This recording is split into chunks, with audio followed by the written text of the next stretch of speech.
মহান রব্বুল আলামিন আমাকে আপনাকে যা কিছু দিয়েছে আর দেয় নাই, সবচেয়ে বড় পাওয়া হচ্ছে রব্বুল আলামিন আমাকে আপনাকে এত সুন্দর করে, এত সুন্দর একটা ফিটনেস দিয়ে, এত সুন্দর খলাকল ইনসান ফি আহসানি তাকওয়িম।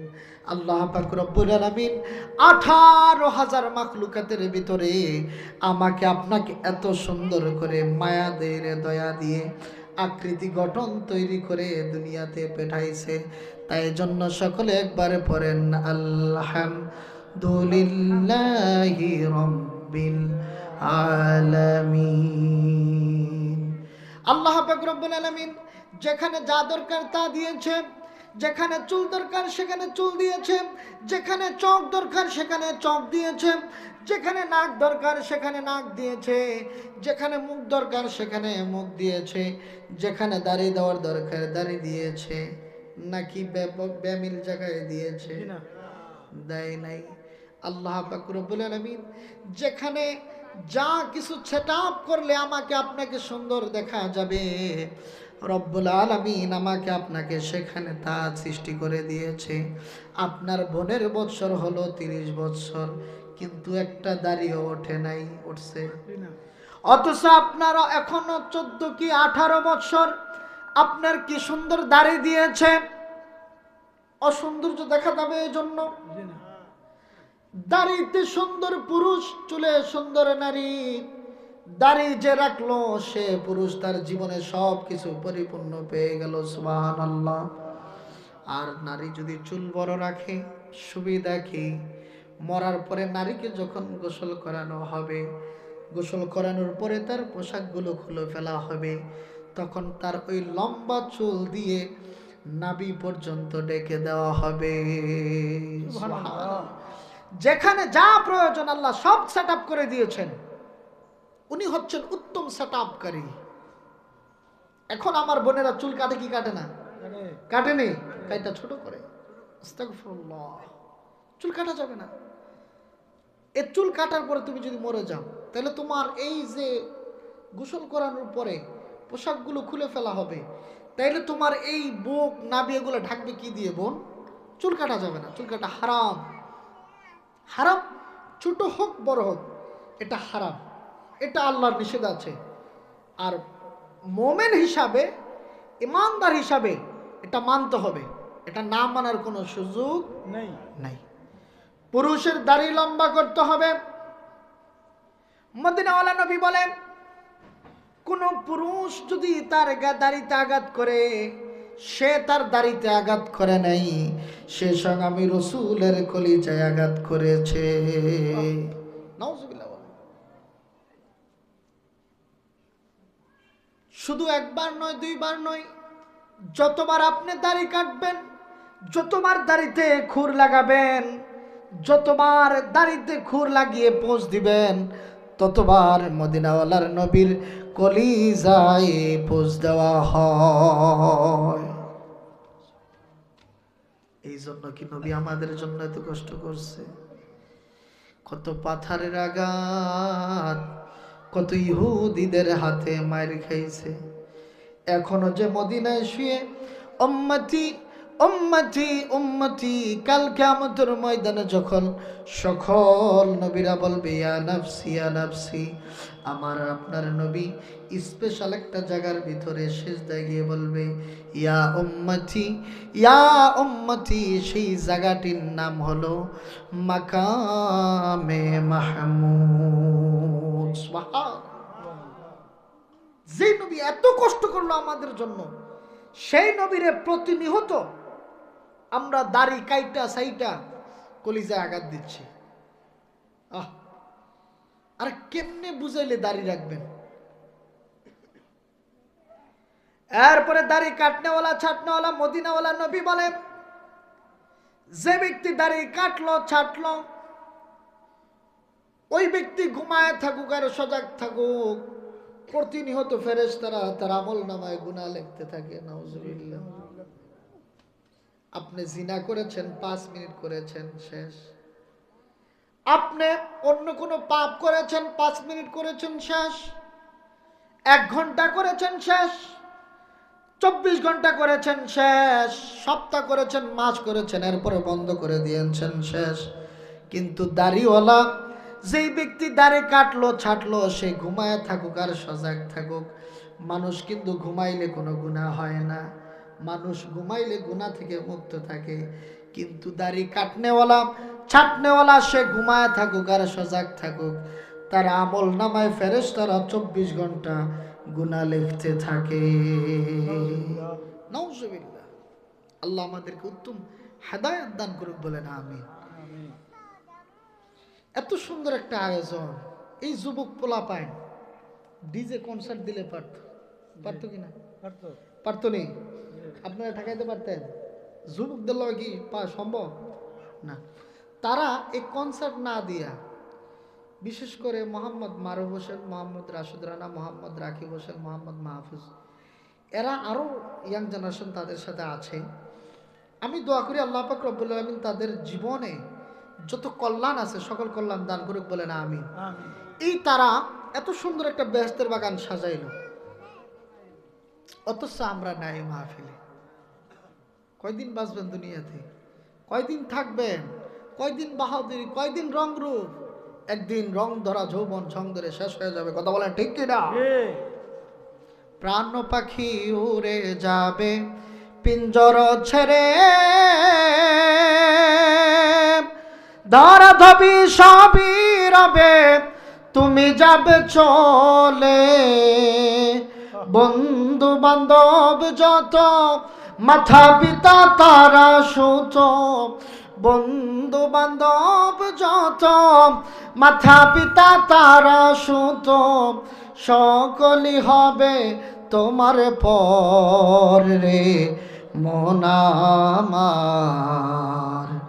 কেন বান্ধ দালান ঘর রে মন আমার, কেন বান্ধ দালান ঘর। একদিন মাটির ভিতরে হবে ঘর রে মন আমার, কেন বান্ধ দালান ঘর। দেহ তোমার চর মচর গলে পচে যাবে, শিরার উপর শিরাগুলি ছিন্ন ভিন্ন হবে। দেহ তোমার চর মচর গলে পচে যাবে, শিরার উপর শিরাগুলি ছিন্ন ভিন্ন হবে। মুন্ডু মেরুদণ্ড সবই হবে খণ্ড খণ্ড, মুন্ডু মেরুদণ্ড সবই হবে খণ্ড খণ্ড।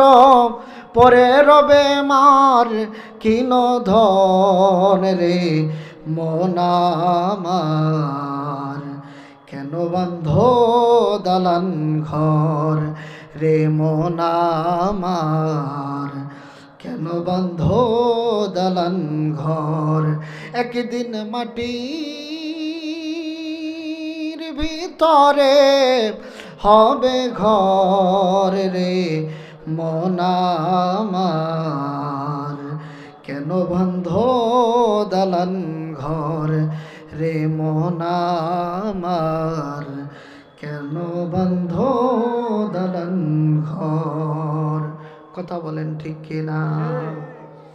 কুল্লু নাফসিন যায়কাতুল মাউত।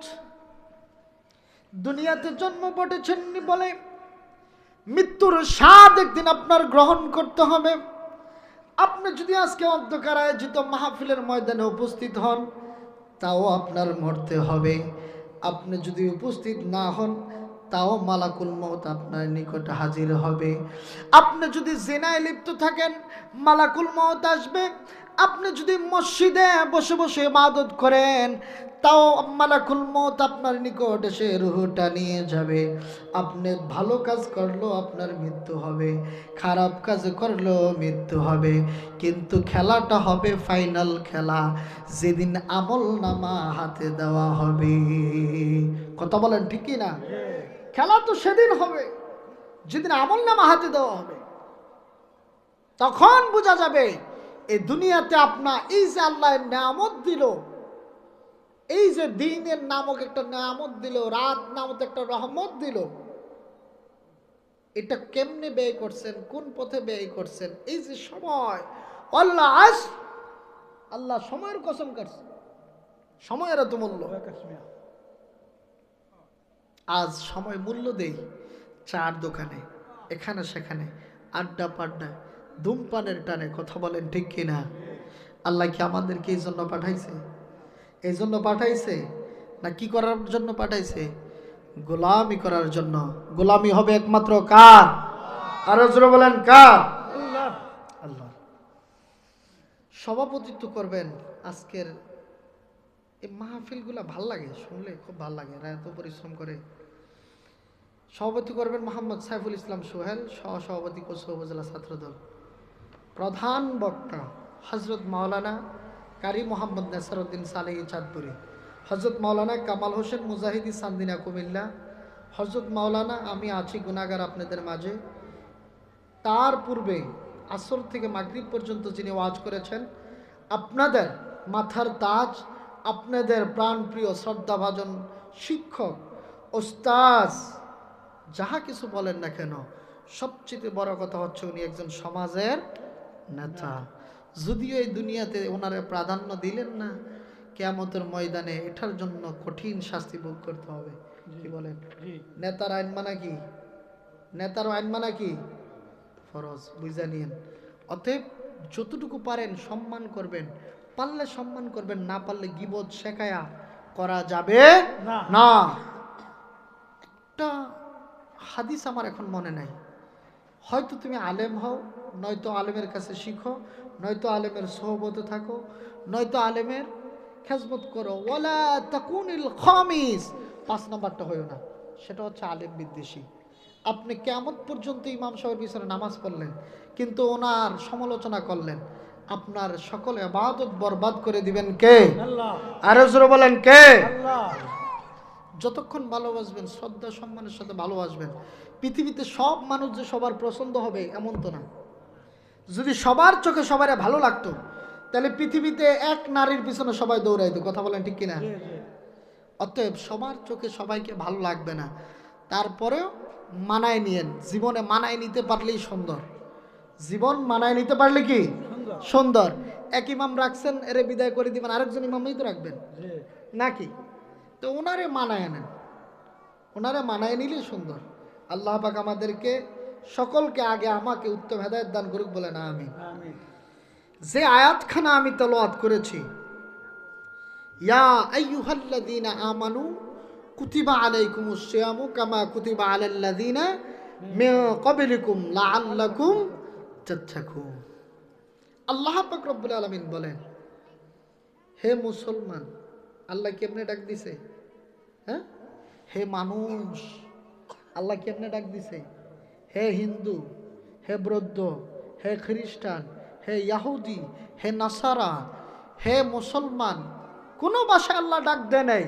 আল্লাহ পাক ডাক দিয়েছেন কি? ইয়া আইয়ুহাল মুমিনুন, হে ঈমানদারগণ, তোমাদের উপর রোজা ফরজ করা হয়েছে, যেমনি ভাবে তোমাদের পূর্বপুরুষের প্রতি রোজা ফরজ করা হয়েছিল। এখন প্রশ্ন জাগে না, রোজা রাখলে আমাদের ফায়দা কি, লাভ কি? হ্যাঁ, আল্লাহ পাক রব্বুল আলামিন এই আয়াতের শেষের অংশ বলে দেন, ইয়া আইয়ুহাল্লাযীনা আমানু কুতিবা আলাইকুমুস সিয়ামু কামা কুতিবা আলাল্লাযীনা মিন ক্বাবলিকুম। হে ঈমানদারগণ, তোমাদের উপর রোজা ফরজ করা হয়েছে, যেমনি ভাবে তোমাদের পূর্বপুরুষদের উপর ফরজ করা হয়েছিল, যেমনি ভাবে তোমাদের পূর্ব লোকদের ঈমানদারদের উপর রোজা ফরজ করা হয়েছিল। এখন রোজা রাখলে আমাদের ফায়দা কি? আল্লাহ আবার বলতেছেন, লাআল্লাকুম তাত্তাকুন। জোরে বলেন আল্লাহু আকবার। যাতে করে তোমরা খোদাভীরু হতে পারো। রোজা রাখা হচ্ছে শরীরের যাকাত, সব কিছুর যাকাত আছে। রোজা হলো শরীরের যাকাত। যদি শরীরটা সুস্থ রাখতে চান, এই বডিটা যদি সুস্থ রাখতে চান, ভাইরাস মুক্ত করতে চান, তাহলে রোজার বিকল্প আর কোনো ইবাদত নাই। সুবহানাল্লাহ। কেউ যদি রাসূল সাল্লাল্লাহু আলাইহি ওয়াসাল্লাম বলেন, কেউ যদি অন্য সময় একটি নফল ইবাদত করে, ওইটা নফল হিসাবে গণ্য হবে। কেউ যদি রমজান মাসে একটি নফল ইবাদত করে, ওইটা ফরজ হিসাবে তার আমল নামায় ঢুকিয়ে দেওয়া হবে। সুবহানাল্লাহ। শুধু তাই নয়, কেউ যদি এই রমজান মাসে একটি ফরজ আদায় করে, একটা নয়, দুইটা নয়, তিনটি নয়, চারটি নয়, পাঁচটি নয়, আল্লাহ পাক রব্বুল আলামিন একটি ফরজ ইবাদত করার কারণে তার আমল নামায় 70টি ফরজ ইবাদত ঢুকিয়ে দিবে। লা ইলাহা ইল্লাল্লাহ, ইলাহা ইল্লাল্লাহু মুহাম্মাদুর রাসূলুল্লাহ সাল্লাল্লাহু আলাইহি ওয়াসাল্লাম। সকলে পড়েন আলহামদুলিল্লাহ। আপনি অভাবে আছেন, বেশি বেশি আলহামদুলিল্লাহ পড়বেন। কি পড়বেন? আলহামদুলিল্লাহ। আপনার নিয়ামত বাড়িয়ে দিবেন কে? আর জোরে বলেন কে? এক ব্যক্তি কয়, মুসা নবী, আপনি তো আল্লাহর সাথে কথা বলতে যাচ্ছেন, আমার তো অর্থ সম্পদ বেশি হয়ে গেছে, কমানোর সিস্টেম কি? এই অভিযোগ নিয়ে আল্লাহর কাছে গেছে।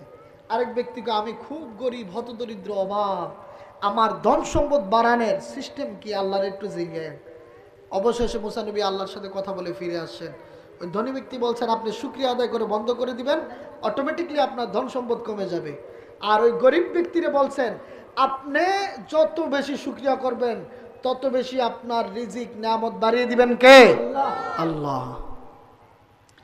এই যে রমজান মাস আর 2-1 দিন বাদে, আনন্দ লাগেনিও? আনন্দ লাগেনি? রমজান মাস এটা ইমানদারের কাছে খুব আনন্দ। শয়তান বেরাজ। কে বেরাজ? শয়তান। আমরা সব সময় শয়তানকে বেরাজ করব, আর খুশি করব কাকে? আরো জোরে বলেন কাকে? আল্লাহ পাক রব্বুল আলামিন 30 কি 29টি রোজা আমাদের মাঝে ফরজ করে দিয়েছেন। আল্লাহ পাক রব্বুল আলামিনের কি দয়া, কি মায়া, কি কৃপা, কি ভালোবাসা, কি মহাব্বত বান্দাদের প্রতি। আল্লাহ পাক রব্বুল আলামিন এই রমজান মাসটারে 3টা ভাগে ভাগ করলেন। প্রথমে রহমত, তারপরে মাগফিরাত, তারপরে নাজাত। আল্লাহ পাক রব্বুল আলামিন বলে, বান্দা রহমত দিলাম, আমার কাছে আয়, আমার কাছে ফিরে আয়, কাম টু ইউর লর্ড, রবের দিকে ফিরে আয়। বান্দা, জীবনে যত ভুল করেছস, তোকে 1 দিন নয়, 2 দিন নয়, 3 দিন নয়, 4 দিন নয়, 5 দিন নয়, 6 দিন নয়, 7 দিন নয়, 8 দিন নয়, একে একে আমি রব্বুল আলামিন তোকে 10টি রহমতের দিন দিলাম। এই রহমতের 10 দিনের ভিতরে যে কোনো একদিন আমার কাছে ফিরে আয়, এরপরে তোকে আমি দিলাম মাগফিরাতের 10 দিন। বান্দা, তুই প্রথম দিন পারস নাই, দ্বিতীয় দিন আয়, দ্বিতীয় দিন পারস নাই, তৃতীয় দিন আয়, চতুর্থ দিন পারস নাই, পঞ্চম দিন আয়। এরকম ভাবে আমি আল্লাহ তোরে 10টি দিন দিলাম। রহমত দ্বারা আমি আল্লাহ তোকে বুকে টেনে নিলাম। তারপরে বললাম, বান্দা এবার মাগফিরাত, ক্ষমা চা, আমার কাছে ক্ষমা চা। আমার কাছে যদি ক্ষমার মতো ক্ষমা চাইতে পারস, আর আমরা যদি ক্ষমার মতো ক্ষমা চাই, বলেন তো ক্ষমা করে দিবেন কে? বিশ্বাস আছে না? রোজা রাখতেছে না মানুষ, কেউ যদি ইচ্ছাকৃতভাবে একটা রোজা ভাঙ্গে, 60টি রোজা তার রাখতে হবে। একটার বিনিময়ে কয়টা? 60টা। ওই 60টা রোজা রাখলো, রাখার পরে 60 নম্বর রোজাটা আবার ভেঙে গেল, আবার 60টা রাখতে হবে, মাফ নাই। এরপরে রোজা রাখার ফলে মেডিকেল সায়েন্স কি বলে শোনেন, কেউ যদি একটানা 30 দিন রোজা রাখে, 11 মাস খাওয়ার ফলে তার শরীরে অতিরিক্ত কোষ তৈরি হয়, অতিরিক্ত ভিটামিন জমে যায়, যার ফলে মানুষ ধীরে ধীরে ক্যান্সারের দিকে ঝুঁকে, ডায়াবেটিসের দিকে ঝুঁকে। এমনিভাবে মরণ বেদির দিকে ঝুঁকতে থাকে। আর কেউ যদি 30টা রোজা একেবারে একিনের সাথে মোহাব্বতের সাথে আলিঙ্গন করে, তাকে ওই ক্যান্সার ডায়াবেটিস মরণ ব্যাধি থেকে মুক্ত করে দিবেন কে?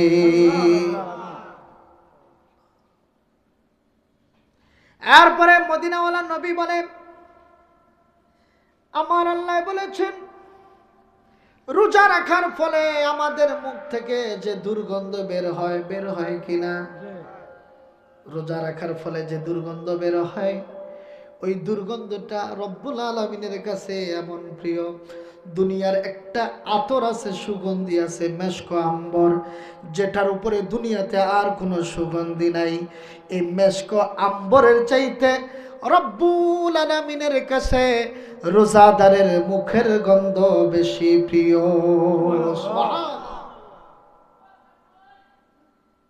যত সুগন্ধি আছে দুনিয়াতে, সকল সুগন্ধির চাইতে ঊর্ধ্বে হচ্ছে মেশক আম্বর। এই মেশক আম্বরের চাইতেও আল্লাহর কাছে রোজাদারের মুখের দুর্গন্ধ প্রিয়। সুবহানাল্লাহ।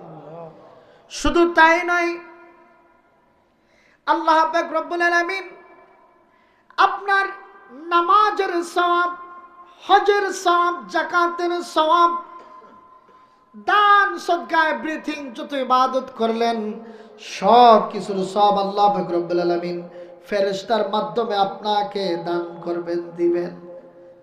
আল্লাহ পাক রব্বুল আলামিন বলেন, আমি শুধু একটা নেক আমল বান্দার নিজ হাতে দিব আমার কুদরতি হাত দ্বারা, সেটা হলো 30টা রমজানের সওয়াব।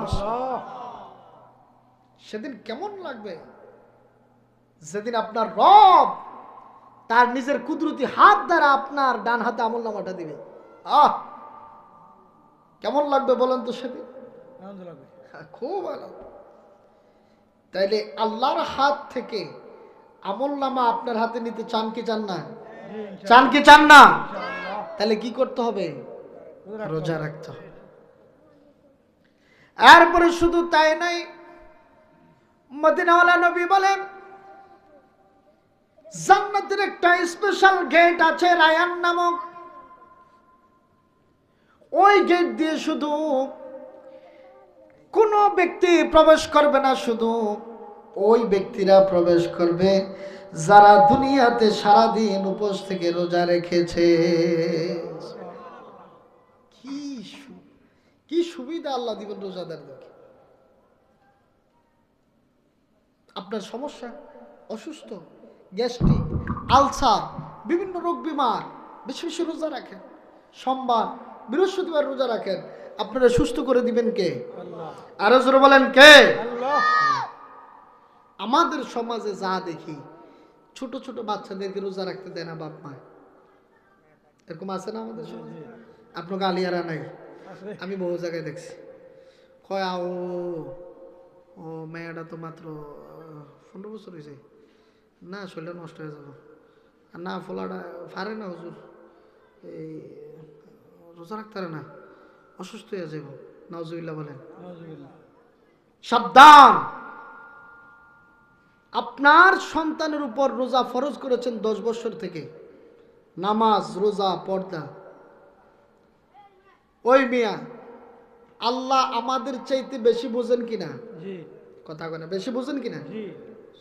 আমরা যেটা জানি না, যেটা আমাদের ধারণা নাই, সেটার খবর জানেন কে? আল্লাহ। আরো জোরে বলেন কে? আল্লাহ।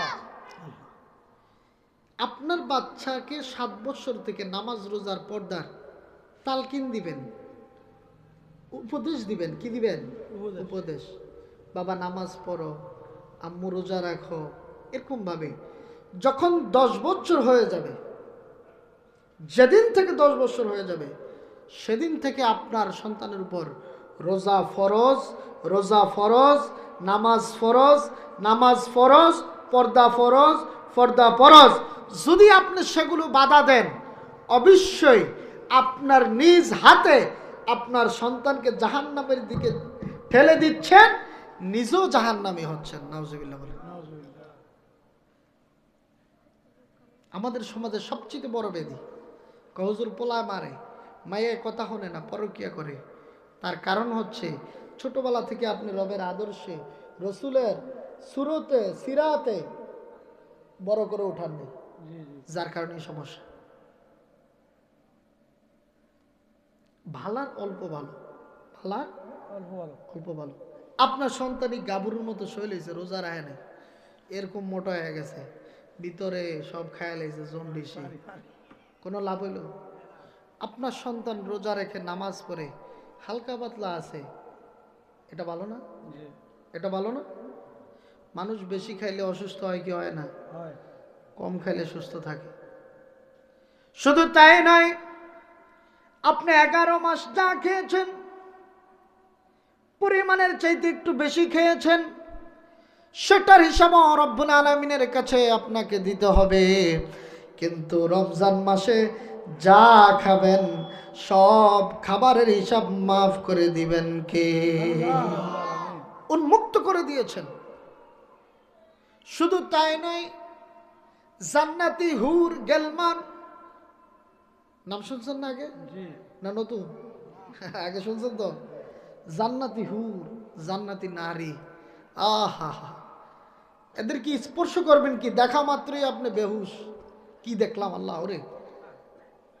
এই জান্নাতি হুরেরা দোয়া করতে থাকে, আল্লাহ দুনিয়াতে যে পুরুষরা রোজা রাখছে তাদের মধ্যে থেকে আমাদের জন্য স্বামী নির্বাচন করুন। শুধু তাই নয়, রমজান মাসের বরকতে আল্লাহ পাক রব্বুল আলামিন কবরবাসীদের কবর আযাব মাফ করে দেন। অসংখ্য অগণিত জাহান্নামীকে জান্নাতে ঢুকিয়ে দেন এবং রমজান মাসের খাতিরে আল্লাহ পাক রব্বুল আলামিন জান্নাতটারে সুসজ্জিত করে। আর জোরে কন্যা সুবহানাল্লাহ। এত নিয়ামত অভাব নাই, বর্ণনা করলে রাত পের হয়ে যাবে। তারপর রোজার ফজিলত সম্পর্কে বর্ণনা করা শেষ হবে না। এত ফজিলত, তারপর আমরা রোজা রাখি না। আপনি যদি অসুস্থ হন, অতিরিক্ত অসুস্থ হন, তাইলে রোজা কাজা করা যাবে, মাফ নাই। সুস্থ হওয়ার পর আবার রাখতে হবে, যে কয়টা বাদ যায়। মহিলাদের একটা প্রাকৃতিক অসুস্থ আছে না, ওইটার সময় রোজা রাখা হারাম। আমার অনেক মা বোনেরা ওই সময় রোজা রাখে, সব হবে না, গুনাহ হবে, আল্লাহর বিধান। ওই সময় রোজা রাখবেন না, নামাজ পড়বেন না, নামাজ মাফ। কিন্তু এই যে 7 দিন 3 দিন যতদিন অসুস্থ থাকেন, এরপরে সুস্থ হলে এই রোজাগুলো কাজা আদায় করে নিতে হবে, না তো গুনাহগার হবেন। পাগল, শিশু, অসুস্থ, এদের জন্য নামাজ মাফ। কিন্তু অসুস্থ ব্যক্তি সুস্থ হলে আবার এই রোজাগুলো উঠায় নিতে হবে। এ বিধান কার? এ বিধান কার? না আমার, আল্লাহ। এটা মানতে হবে। আল্লাহ পাক রব্বুল আলামিন আমাদের সকলকে বোঝার তৌফিক দান করুক, বলেন আমিন। সর্বশেষ আমি যেটা বলবো, যতই নামাজ রোজা যা করেন, বাপ মার লগে গাদ্দারি করবেন, সব শেষ। রিদার রব্বি ফি রিদাল ওয়ালিদাইন, ওয়া সাখাতুর রব্বি ফি সাখাতিল ওয়ালিদাইন। আম্মা জানের সন্তুষ্টিতে আল্লাহ সন্তুষ্ট, সুবহানাল্লাহ। আপনার বাবা মা খুশি মানে আল্লাহ খুশি, সুবহানাল্লাহ বলতেন না? আপনার বাবা মা নারাজ মানে আল্লাহ নারাজ। তাহলে বাবা মার সন্তুষ্টি আল্লাহ সন্তুষ্ট, বাবা মার অসন্তুষ্টই আল্লাহর অসন্তুষ্ট। এটা মনে রাখতে হবে, এটা ভুল করা যাবে না। সাহাবী আলকামা রাদিয়াল্লাহু তাআলা আনহু হাদিসে আসে, মায়ের সাথে বেয়াদবি করত, মৃত্যুর সময় রূহ বের হয় না। ইয়া রাসূলুল্লাহ, আপনার সাহাবী আলকামার রূহ বের হয় না, মৃত্যুর শয্যায় সজ্জিত, চোখগুলো বড় হয়ে যায়। আপনার সাহাবীর রূহ বের হয় না, মৃত্যুর যন্ত্রণা কাতরাচ্ছে। আল্লাহ রসুল সে খবর শুনে আলকামার কাছে গেলেন, গিয়ে আলকামার কালেমার তালকিন দেয়, আলকামার মুখ দিয়ে কালেমা বের হয় না। রসুল তো মহাবিজ্ঞানী, মহাজ্ঞানী, উনি বুঝে ফেললেন ভিতর থেকে আওয়াজ আসতেছে। রসুল সাল্লাম ভিতরে গেলেন, যাওয়ার পরে বললেন, আপনি কে? কয় আমি আলকামার মা। কয় আপনার আলকামায় তো রুহু বের হচ্ছে না, খুব কষ্ট হয় মৃত্যুতে, আপনার কোনো অসন্তুষ্ট আছে কি না আলকামার উপর? কয় না ইয়া রাসূলুল্লাহ ইয়া হাবিবাল্লাহ, আমার আলকামায় নামাজও পাকা ছিলেন, রোজাও পাকা ছিলেন, হজও পাকা ছিলেন, যাকাতও পাকা ছিলেন, এমন কোন ইবাদত নাই আমার আলকামা করে নাই। এক কথায় আমার আলকামা আপনি নবীর একজন সাহাবী ছিলেন। আর সাহাবীদের আমলে কোনো ত্রুটি আছে কিনা? নাই।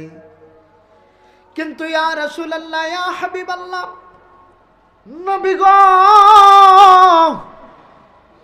আপনার আলকামার সব কিছু পাকা ছিল, সব কিছু 100 ছিল ইবাদত, কিন্তু আপনার আলকামায় বোর কথা ধরে আমাকে কষ্ট দিত। নাউজুবিল্লাহ বলে। মদিনাওয়ালা নবী বলে, সাহাবীরা রে, আমার আর বুঝতে বাকি নাই, এই জন্যে আলকামার রূহ বের হয় না। নবীজি বলে, মা গো, আপনার সন্তানকে মাফ করে দেন। যতক্ষণ আপনি আপনার সন্তানকে মাফ না করবেন, ততক্ষণ পর্যন্ত আপনার আলকামার রূহ বের হবে না। মা গো, দয়া করে মায়া করে আপনার আলকামারে মাফ করে দেন। আলকামার মা চুপ হয়ে গেল, মাফ করে না, মাফ করে না, আলকামার রূহও বের হয় না। রসুল বললেন, সাহাবীরা, বুঝতে বাকি নাই আমার, আলকামার মা যেহেতু আলকামাকে মাফ করে না, আমার আলকামায় মরণের পরে জাহান্নামের আগুনে জ্বলবে, তার যত নামাজ, রোজা, হজ, যাকাত ছিল সব তুচ্ছ হয়ে যাবে, জাহান্নামে তাকে নিক্ষেপ করা হবে। অতএব সাহাবীরা, শুকনো লাকড়ির ব্যবস্থা করো, আমি আমার আলকামারে দুনিয়া থেকে আগুনে পোড়ায়া দেই, জ্বালায়া দেই, পরকালে গিয়েও তো সে আগুনে জ্বলবে, আগুনে পড়বে। সাহাবীরা লাকড়ি টাল দিল, লাকড়ি টাল দেওয়ার পরে আগুন জ্বালালো। আগুন জ্বালানোর পরে মায়ের নবী বললেন, সাহাবীরা, আলকামারে ওই আগুনের উপর নিক্ষেপ করো। এমন সময় আলকামার মা ডাক দিয়া বলে, ইয়া রাসূলুল্লাহ ওয়া ইয়া হাবিবাল্লাহ, আমি আমার আলকামারে মাফ করে দিলাম। আলকামার মা মাফ করার কথা বলতে দেরি, আলকামার মুখ দিয়ে বের হতে দেরি হয় না, লা ইলাহা ইল্লাল্লাহু মুহাম্মাদুর রাসূলুল্লাহ সাল্লাল্লাহু আলাইহি ওয়াসাল্লাম। তাহলে বোঝা গেল সাহাবী ইবাদতে কোনো ঘাটতি নাই, কিন্তু মায়ের সাথে বেয়াদবির কারণে মৃত্যুর যন্ত্রণা ভোগ করছে, রূহ বের হয় নাই, যতক্ষণ না মা তারে মাফ করছে। আমরা তো কিছুই না, ওই সাহাবী, ওরে বাবু, আমরা তো কিছুই না। আরেকটা ঘটনা বলবো, ছোট্ট। সাহাবী চলে গেল, এবার আসেন জুরাইজ, এক আল্লাহর ওলি, পাহাড়ের চূড়ায় তার খানকা। জুরাইজ নাম শুনতেন না? অনেক বড় আল্লাহর ওলি ছিল। জুরাইজ নামাজে দাঁড়াইছে, ওনার মা